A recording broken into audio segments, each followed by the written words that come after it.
চাঁদপুরের চরাঞ্চলে বিলুপ্ত বিষধর রাসেলস ভাইপারের আনাগোনা বাড়ল কেন?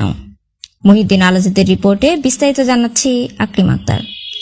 চাঁদপুরের মতলব উত্তর উপজেলার পদ্মা মেঘনার তীরবর্তী চরাঞ্চলের বিস্তীর্ণ এলাকা জুড়ে পড়ে আছে পাকা ধান, ভুট্টা, কিন্তু ক্ষেত থেকে ফসল তুলতে ভয় পাচ্ছেন কৃষক।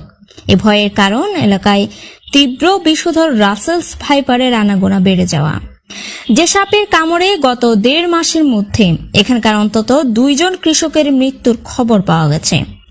রাজশাহী মেডিকেল কলেজ হাসপাতালের তথ্য অনুসারে 2018 থেকে 2023 সাল পর্যন্ত কেবল রাজশাহী অঞ্চলে রাসেলস ভাইপারের দংশনে 202 জন হাসপাতালে ভর্তি হন। এর মধ্যে মারা গেছেন 62 জন।